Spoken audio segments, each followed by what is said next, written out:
Okay, so what do you think your diagnoses would be, Ma? Normal neurotic.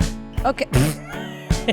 Describe what normal neurotic is versus unnormal neurotic. I don't have a chemical imbalance. Have you had your doctor test you? I mean, I can feel it. I'm stable. Hi, everybody. It's Mayim Bialik, and welcome to my breakdown, where we break things down so you don't have to. It's Mayim Bialik's breakdown. She's gonna break it down for you, because you know she knows a thing or two. And now she's gonna break down. It's a breakdown. She's gonna break it down. I'm laughing because this is a ridiculous episode because we break down Mayim Bialik's breakdown with Mayim Bialik's cause for breaking down. Her mother, Bev, is going to be joining us. Oh, cause for breaking down. That's going to come up in our next follow-up with Bev. My mother is a dynamo. She is a very, very interesting person. She sounds a little bit like Al Pacino. She's from the same borough. You can hear my accent come out. Jonathan. What do you call her, Mayim? Ma. There is a vowel that we use where my people come from, and my native tongue is Yiddish, and it's not ma. It's ma. No, that's not it. Ma. It's like just let it keep going. Ma. Well, what's funny is my mom used to call my dad Ba because his name was Barry. So it was Ba, and she was Bev, and then I was Mai. But yeah, Ba. That's how she'd call him, like a lamb, a little lambikins. My mother's a first-generation American. She was born during World War II in a tenement house in the South Bronx. Her parents were not English speakers. They did not speak English in her home. They spoke Yiddish, which is the language of Eastern European Jews. She had a ton of trauma and wants to talk all about it. Although she doesn't really claim that she has trauma, but we do circle around a little bit. She's 100% fine. You're going to listen to this episode and be like, guess Mayim's dad was the crazy one.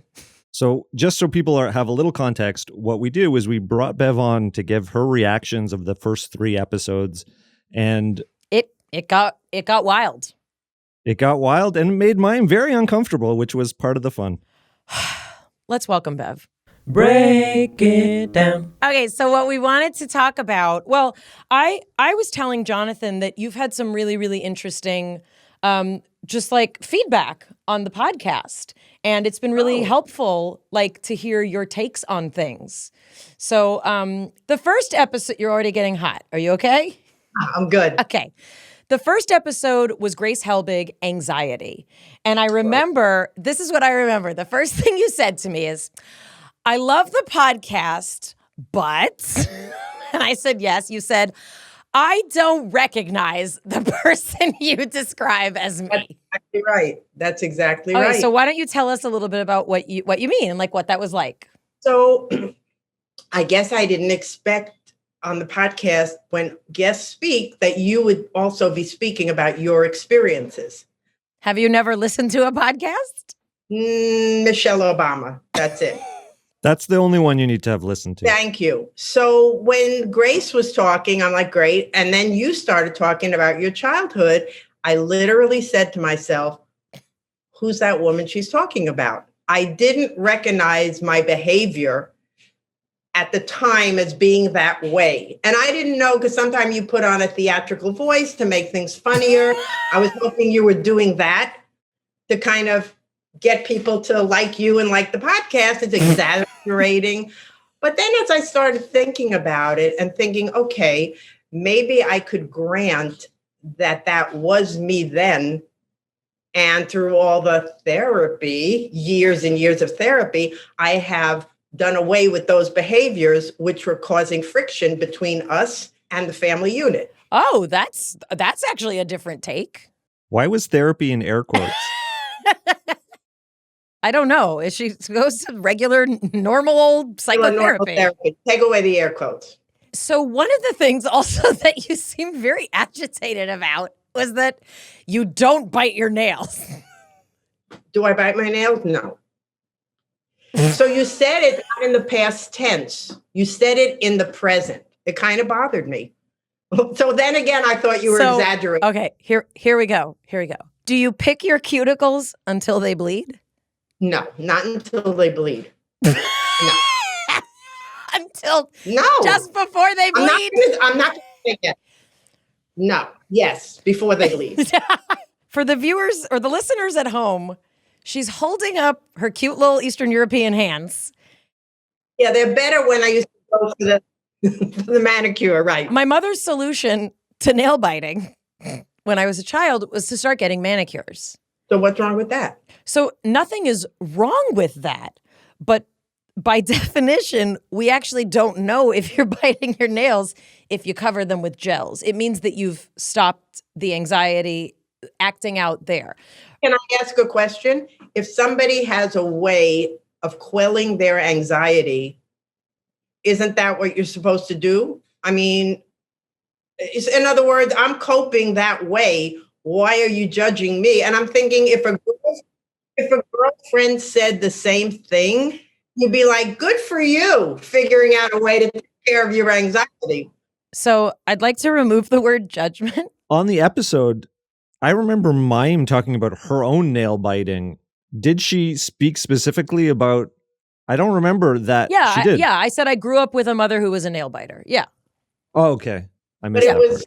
it was phrased in the present tense. That's what I had an issue Who with. is a nail biter instead of was a nail biter, and so you didn't recognize that. That makes sense. And even if I went every week, I didn't go for manicures. I went just to have them polish it, just a little different. She doesn't accept that as a viable way to quell anxiety. That's not In other true. words, This is going to be the episode of seeing what my childhood was like. Things that I did not say, which she's saying I said. And when I say that's not what I said, Okay. she says she said that. That's my life right now. I would say that having polish on your nails, if you are a nail biter, is a good deterrent. Fantastic. 9 times out of 10, that anxiety will go somewhere else. 1,000,000%. Right. That's right. My new philosophy, you're going to take this, but believe me, it's true. What's your new philosophy, Mom?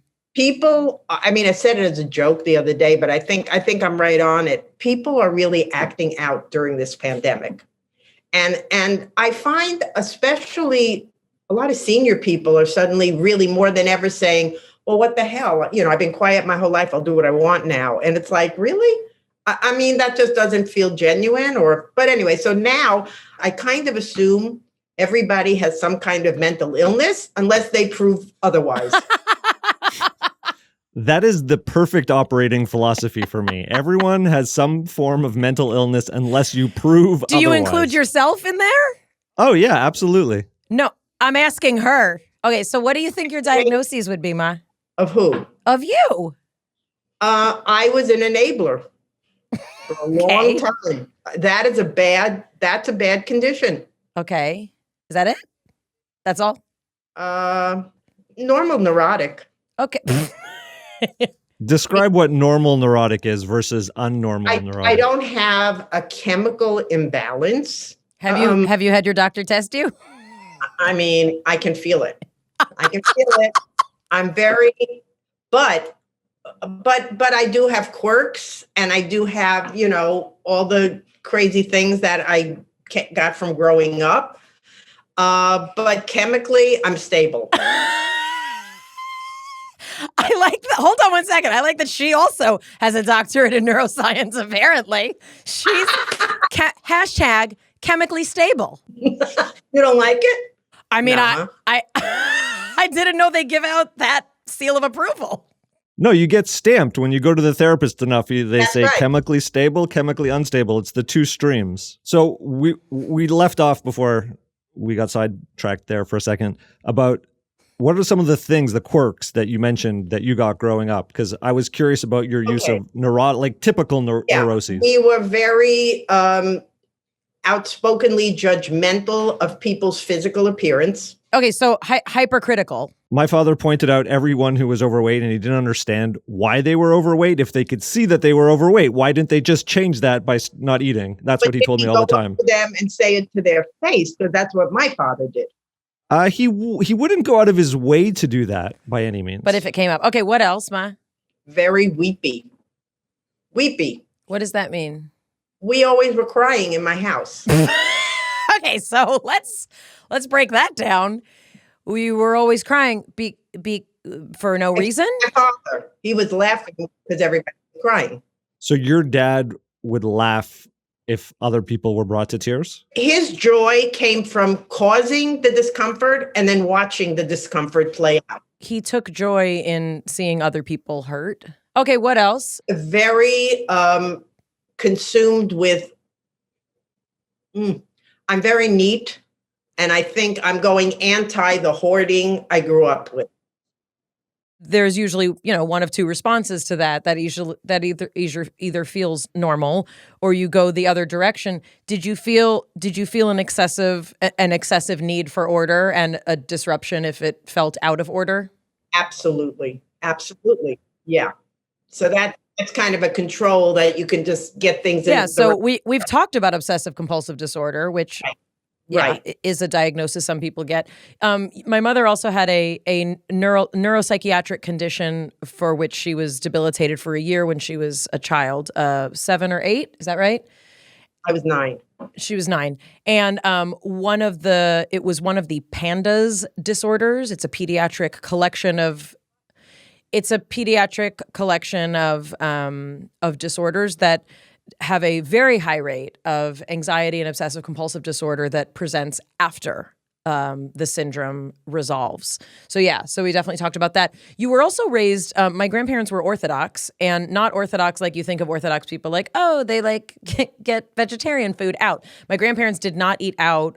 They really operated in a Yiddish-speaking community really their entire life.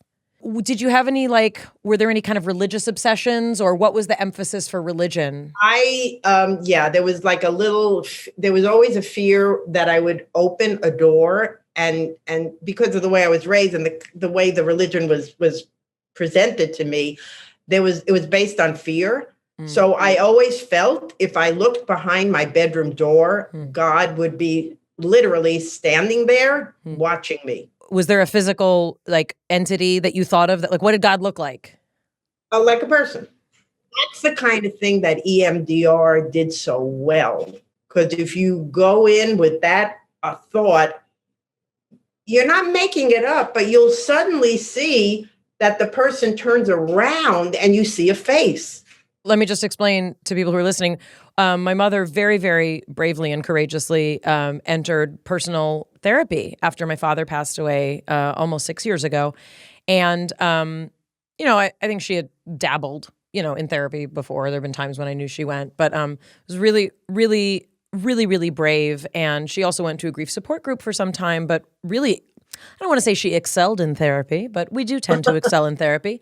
Some of us are lifers. But she got the chemically balanced. Right. She found out that she's completely fine.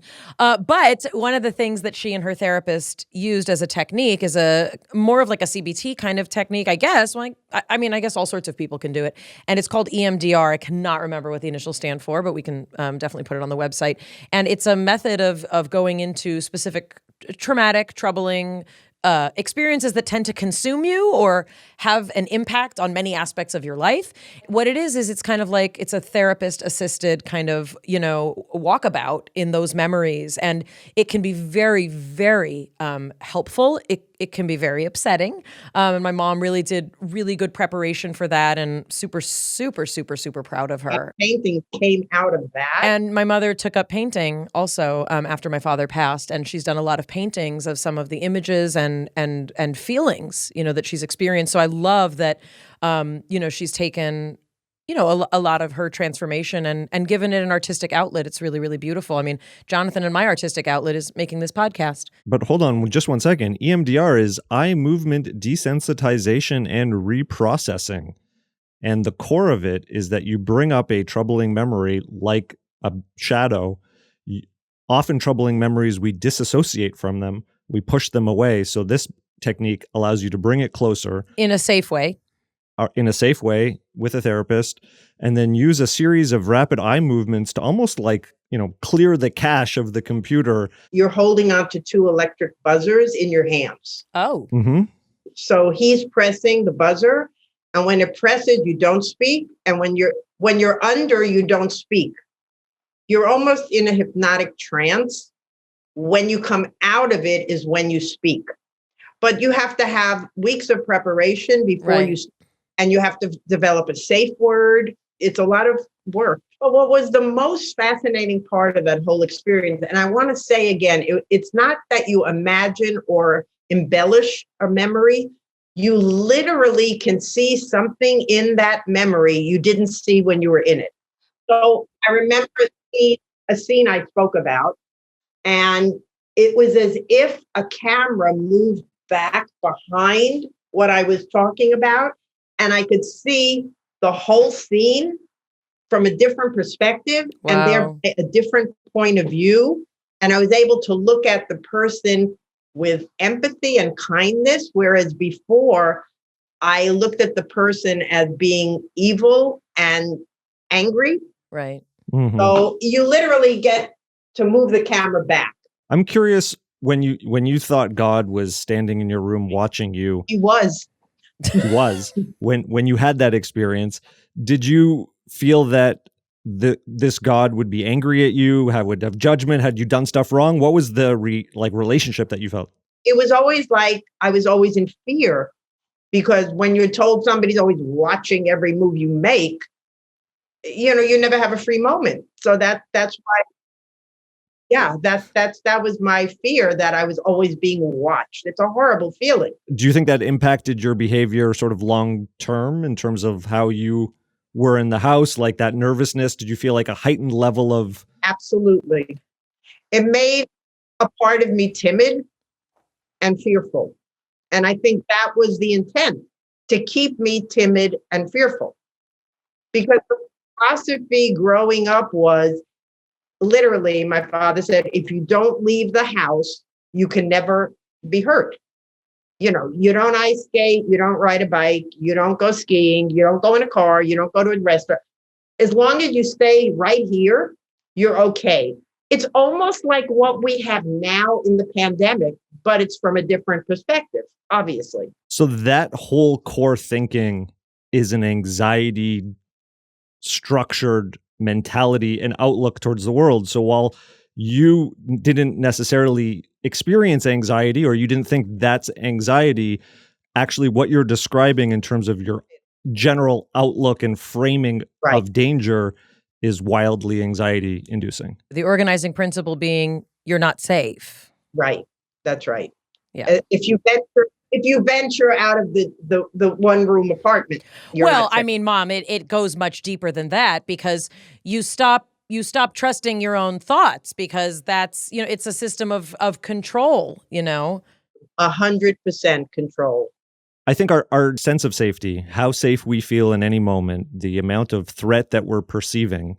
So if it's, I'm terrified to go out because I've been told that I'm safe in the home, or that I'm going to injure myself if I go skating, or if I speak up, something really bad is going to happen to me. What happens is that these are very deep conditioning, organizing principles, core belief systems that we don't associate as anxiety provoking, but the very fact that they're running as our organizing principles, as core thoughts on how we're perceiving the world, is anxiety producing. So we kind of went full circle. And what I said earlier was that anyone who says that they don't experience anxiety is either disconnected from the fact that they're experiencing it, or is genetically predisposed not to have anxiety, which I don't know those people, or they have gone through a significant path of enlightenment or coping or meditating where they're actively aware of it, tracking it, and managing it. And I think there are a lot of people who don't recognize that they're anxious, but I would argue that it doesn't mean that they're not. So, Mayim, I want to say something about therapy. It may or may not be something you care to hear, but it's a kind of important. A lot of people have asked me, like, how come you're still in therapy? It's 6 years. They look at it like there's a time limit. Like, okay, you went to bereavement for a year. You did that. Why are you still there 6 years later? So besides the fact that the conditions I'm working on are chronic and stem from childhood, et cetera, I said, look, from my perspective, and you could correct me if I'm wrong. I said, Mayim and my relationship, as example, has gotten so much better in the 6 years that I've been in therapy. I don't think it's related necessarily to my husband dying, but I guess it is. I said, but that is not anything that Mayim did to change. Mayim is basically the same person. I'm the one No, I don't mean this to pat myself on the back. I mean, I was the one that had the stuff that was getting in the way and causing all the roadblocks. So I was the one that I was holding on to old stuff. I didn't even know it was old. I didn't even know I was holding on to it until I felt it start to go. And that I said, in that way, I feel like now our relationship isn't bogged down by all that old stuff. It's very nice of you to say that. I mean, it's very difficult to do what you did, especially at your age, to say like, I'm ready to look at hard things, or like, why does this person have a hard time speaking to me? And you weren't just like, why does that person have, you were like, Mayim, can you help me understand? Like, we've had some profound conversations. What else in that episode did Bev did you remember or spoke or popped out for you? The childhood stuff was rough. Yeah, it was. That was like the first podcast, and I'm like, okay, this is my life. It's going to be every week, but it hasn't been. So it hasn't been every week. It was very difficult because we had a specific mental illness issue in the home. Mm-hmm. And if you're not going to say that, you can't then say all the behaviors of the mother that was inadequate without saying she was coping with a mental illness in the house. Who said inadequate? We're gonna mute Mayim for a second. Is that fair? Is that fair? Yeah, I didn't say inadequate. There are so many people and so many families are touched by mental illness. 1 in 4 people struggle with mental health or addiction difficulties. I believe it's 1 in 4 or 1 in 5. And so everyone in the associated family who lives with these people, who are the children or partners, are all impacted. And so everyone's behavior is colored and touched by that. I think that's something that we talk a lot about on the show. That was not mentioned as a preface to my behavior. Fair. I in other episodes where we do dive in and share personal experience, I don't know. I don't have the time code or episode, but I definitely believe that we have, both of us have said that we've had extenuating family circumstances. And I think that's the thing when people are dealing with anxiety, behavior issues, extreme behavior, is that it is almost always colored by context. No one is acting out in absence of their own stressors. Caused or in response or in relation to, we all have to own our own behavior, and even in amongst difficult circumstances, what we deal with or what we continue to perpetuate is on us. You're right. But everyone has that external context that is fueling the pressure or fueling their responses, and we all have to be able to manage that. 100%. I mean, I had extreme eczema my whole childhood, to the point where I'm bleeding. My skin was bleeding from the eczema. And I know that was stress induced from my household. And that was my reaction to that trauma. I would like to go back to the part where the word inadequate came, because I don't believe I ever said inadequate. I didn't. You didn't say that. I felt that I might have been. Okay, so feelings are not facts. No. That's called an internalized perception. Okay, let's move on to episode number 2. Episode number 2 was Leslie Jordan. And that episode, we talked a little bit about the neurobiology of homosexuality, and we talked about a little bit about kind of gender politics and how that works its way into science. But then he talked about addiction, and he talked about kind of like his lifestyle and how he just had his first serious relationship is the one he's in now. And what he really kind of talked about was that, he thought that being gay was the problem. His whole life he didn't fit it. And it was depression. He happens to be on medication, and he spoke very positively also about the program, that he's part of for sobriety. I don't remember you having a specific set of criticisms for me regarding that episode, but what'd you think of that episode?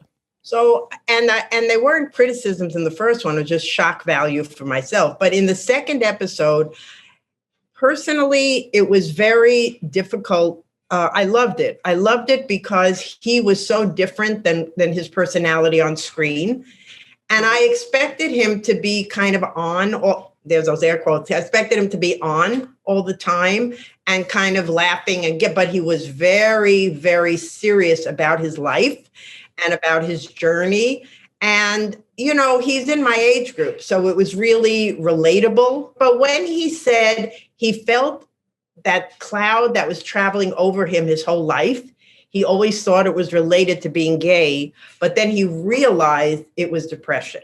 Mm-hmm. And that made me think about in the 50s when I did know people personally who had 6 months where they would say they were blue and they would lay in bed for 6 months. Blue like the mood. Yeah. I mean, days don't have a color as far as I'm concerned, but 6 months they'd be in bed, totally under the covers. And 6 months of the year, she was a high-powered sales executive at, I think, Nordstrom's or Bloomingdale's. And in between, she would steal from Jenny's medicine chest because she needed drugs. I mean, what did people call that? They called it being blue. But it was ridiculous. But obviously, the woman was severely, I'm not going to analyze, depressed or bipolar or something was definitely chemically wrong that she needed medicine for, in my opinion. Right.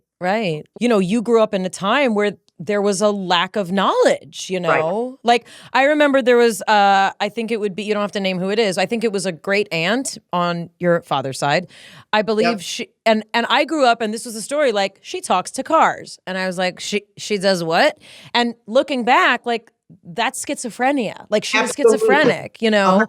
but it was just like, oh, she's like that. Or it would be like, oh, he sometimes has, violent outbursts after drinking. And, there weren't names for it. He always had a euphemism or an excuse or a way to make it sound, oh, he's from New York. That means he hit people. I mean, but we always had a reason of anything other than he needs some medical attention. We didn't know better, maybe. Well, so this brings up actually a really interesting point, and you were recently published in an anthology of stories. You were recently published in an anthology of stories about immigrants, and you are a first-generation American. Your parents of blessed memory were immigrants from Eastern Europe. And in your essay, you spoke about what an unusual child you were. You were artistic. You were a lefty, which for my grandparents was really seen as, the work of Satan. And you were sent with, your parents also didn't speak enough English really to function in an English-speaking world. So you were sent with by 2 years, your older sister on a public bus in the Bronx when you were how old? I was 11. And she would have been 12 or 13. And they sent you to a therapist, correct? Oh, let's just get it right. They sent me to the Bordeaux Health, as it was pronounced, the Bordeaux Health. And it was a clinic. I mean, I use the word therapist. It could have been the floor washer for all I know. But I remember it was sad. But I do remember my sister was actually jealous because I got to play with toys in the office. My grandparents didn't spend money on toys. So my mother and her sisters did not have when toys. I was sick. Yeah. So do you remember anything about what that therapy was like? I mean, I know that you had a distinct feeling they wanted you to be different from who you were. Yeah. But I don't remember if she was in any, I mean, how could she even make an assessment without me? I mean, I guess it told her a lot that I came there with my sister. How could she even make an assessment without coming to my home and seeing the hellish situation that I lived in? I mean, that's really what you do with a child. To say, what's going on here? Maybe there's even abuse. Maybe it's not a fit. Not that I would have wanted to be taken out, but she, unless she tried and it was rejected. I do remember being always on the floor and some kind of wooden toys on the floor and like maybe a dollhouse. So but I'm never in a chair. I'm always on the floor. How long were you in therapy, or how long did you go to the Board of Health? Board of Health, a couple of months. Did they fix you? Don't you see? Okay, let's turn our attention to episode 3. Oh, I love that one. So episode 3 was Iliza Shlesinger, who I've had a friendship with for many years now. I'm very very curious. Eliza's episode was about, well, it was about a lot of things. She's just kind of a dynamic speaker, and she's really fun and funny, I think. And she spoke, though, about some pain that she's been having. And Jonathan and I introduced the idea of, stress as having an impact on one's body. You had a lot of big girl thoughts about this one. Do you want to tell us what some of your thoughts were? I really learned a lot from that episode because, it's not about an age thing. I love the expression of holding or holding on to something, and then that grows within you and creates that pain. I mean, that really resonated with me, and it made a lot of sense because of the pain I recently went through with my back. Right. So can I just set the stage a little bit? So my mother's one of those people who, I literally don't think I've ever seen her sick. Hey, poo, poo, poo. Poo, poo, poo, bite my tongue. Yeah. My mother, I would say this if you weren't here. My mother's one of those, freaking powerhouse women who, makes every meal, also works, the house looks great, and shit is in order and wash behind your ears. You will be in bed when I say you're in bed, strip your sheets in the morning because it's sheets day.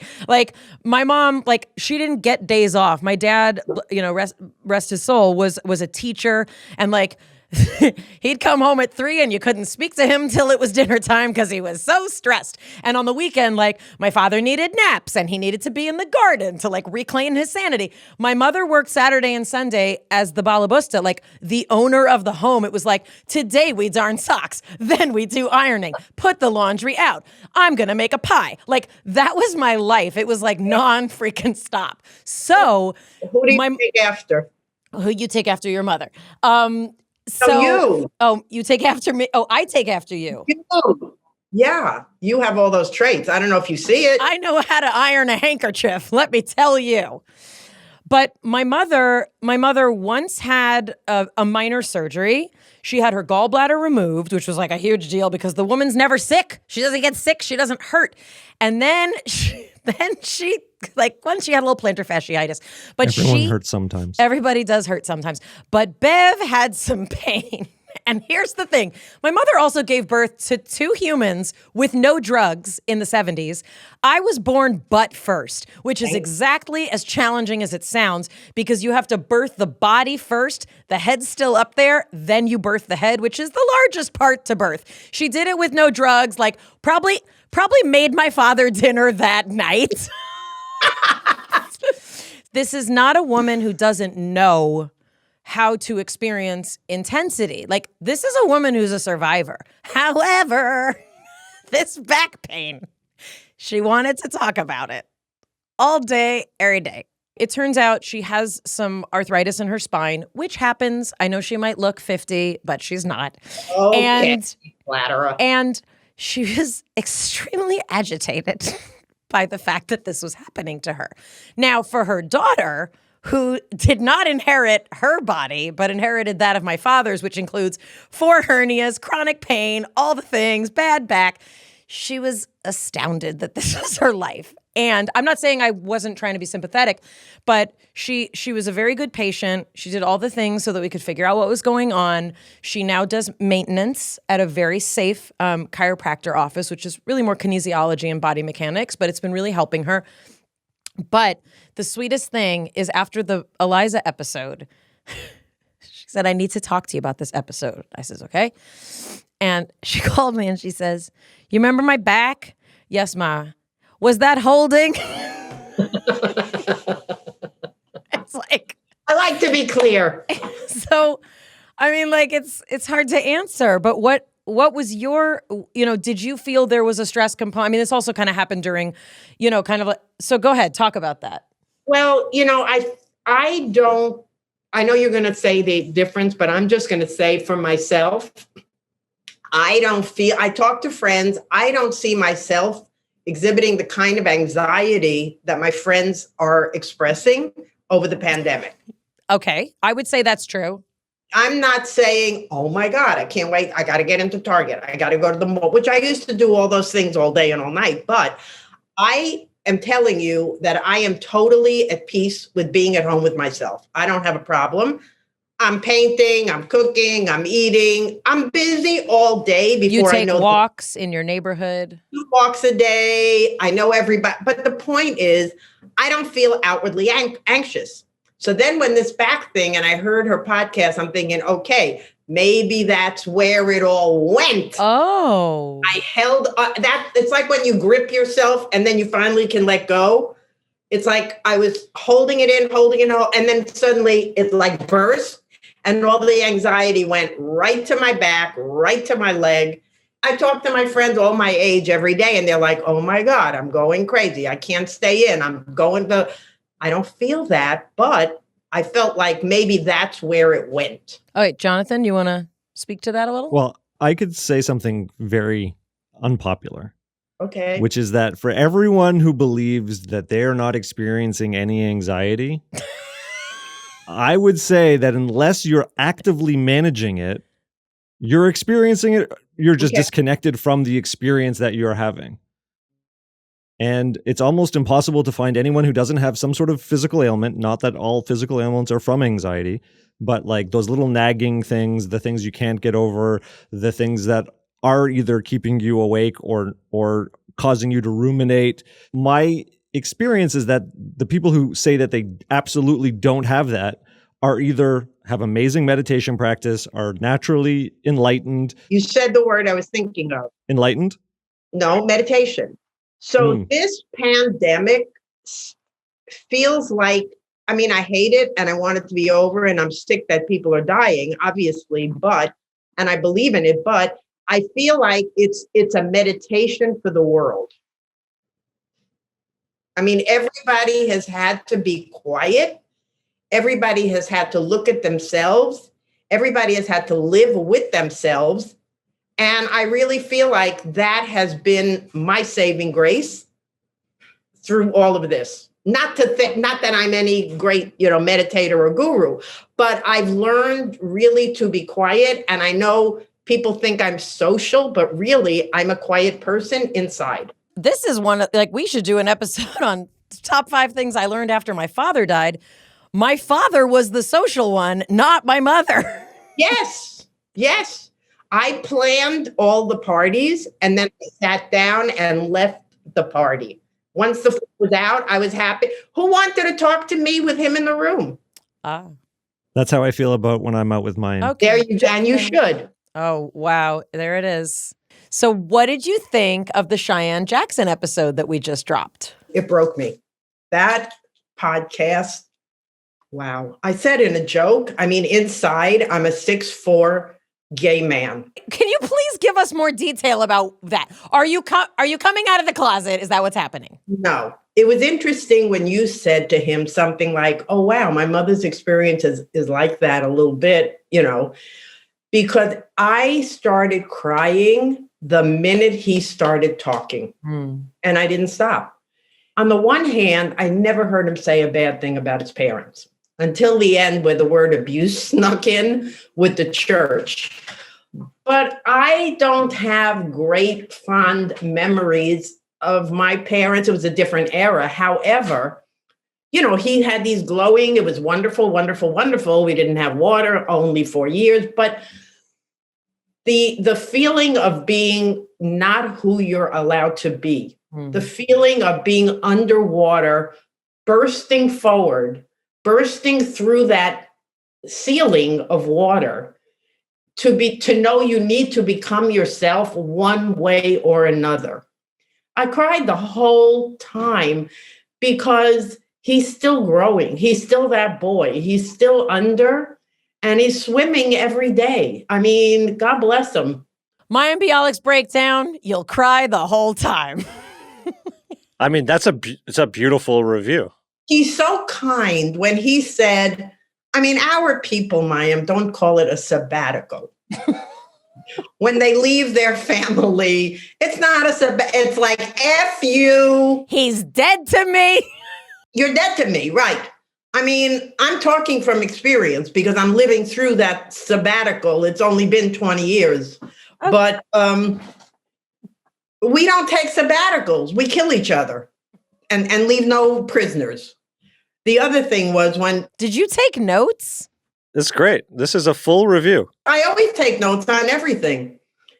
When he said that, when you said trauma, here's the difference. When you grow up in one house, like we 3 daughters in my parents' house, we're kind of different. We're kind of the same. And when you pointed out it's your predisposition and then your experiences. Because how did I get so different from everybody else in that freaking house? It's shocking to me. But that really clarified it. But Cheyenne's journey, I don't know what it was about it. It totally, and I just got today, I'm sorry. When you call it Mayim's breakdown, I thought it was going to be about people having a breakdown. I didn't take it the way breakdown is meant the other way, just like breaking down things. It could be both things. Yeah, but I only took it as the first one. Okay. I had a little breakthrough today, big breakthrough. Bev, when you were talking about the emotional impact of the image of Cheyenne breaking out and becoming himself, Right. You also texted Mayim that you are that. Yeah. What's the connection for you in your own personal life to that sort of breaking free and becoming yourself? They sent me to be a mother's helper at 14. I could barely help myself. And they sent me to Muncie, New York. It was so far and I was so lost. And here I am watching, the family was nice, ultra-Orthodox family, Orthodox kids. I was watching, I think, 3 Wild Boys. And I remember she would make cake and I was so scared to say, can I have a piece of cake? It was like, it's not home and you're sent there and you're supposed to act like, it wasn't the days I was a mother's helper. I was making $14 a week. Did my parents think this was like a vacation for me? So that was kind of my breaking through the water because I made $14 a week. I saved $10 every week and $4 I got to spend on anything. That was a lot of money. So I would go to town. They'd take me to town, like on my day off or a minute off. And I'd buy, fringes and pom-poms and all these fabric things and sew it onto plain clothing, like on the cuffs of my jeans to match the cuffs of my shirt, to match the cuffs of my collar. And I was hot. I felt terrific. It was like suddenly. And I remember my mother came up for one day by bus to see me theoretically. But she spent the day making curtains for that woman. Mm. It's almost like what she did at home, where she was always sewing, washing, cleaning. I never got to see her. And so she came to visit me and spent the day being nice to this woman. So then I came home with $100. It was a lot of money. That's a lot of money. A lot of money. But I spent $4 every week. I went to a movie. I was able to decide things for myself. That was my kind of breakthrough moment. That's a very powerful story. I don't have a follow-up. I thank you. Thanks for talking, Mom. Bev, tell Mayim 2 things that she's doing amazing at right now. I'll tell you the truth. She always has been, but during this coronavirus, she has been an incredible, incredible daughter to me. I guess when I most needed her, because I don't think about it a lot, but I'm here alone all the time. And I feel like she's pulled me through emotionally, physically, just in so many ways. That's been the best thing. Thank you. He asked for 2 things, Ma. That's a good one. I think that... Give you a minute to digest. I digested. I want my other good thing. Okay, the other good thing is her work ethic, which is really not like her father. But because you know what? He's one of those, you couldn't comfort him enough. And Mayim, I wish she'd let me comfort her more. Okay. If that's not a teaser for another episode, I don't know what is. She didn't want to talk about the things that I wanted her to talk about. I wanted you to ask her why I got so weird. I wanted to ask her about all the things that she's afraid might come out in other episodes of the podcast, because she is clearly uncomfortable with the type of divulging of personal information. She also thinks I'm constantly judging her. I mean, she's just, yeah. Go to our website, bialikbreakdown.com. Really glad that my mom came on. Thank you, Jonathan, for your patience. I really liked you analyzing her. Let's do that again. If you're listening to this podcast and you have not already recommended it to your parents, send it to them right now. We want to hear their reactions. If you get an audio clip or a film clip of your parents reacting to any part of this podcast, talking about their anxiety, talking about how their anxiety impacted your anxiety, or any type of parental issues, we want to know about it. Send it to us at bialikbreakdown.com. That's BIALIK breakdown.com. If your parents saw God as a black shadow in their bedroom, tell us. And thought that they were always being watched, but have no anxiety whatsoever. Totally and are cool as a cucumber. Totally fine. Let us know, because I love a good disconnect. Okay, now you have to say from Mayim's breakdown to the one I hope you never have. See you next time. Or from my breakdown. Okay, go ahead. Say it. Okay, from my breakdown and breakthrough to the one I hope you never have or do. Sign it up. Good job, Ma. It's Mayim Bialik's breakdown. She's gonna break it down for you. She's got a neuroscience PhD or two. One fiction, one. And now she's gonna break down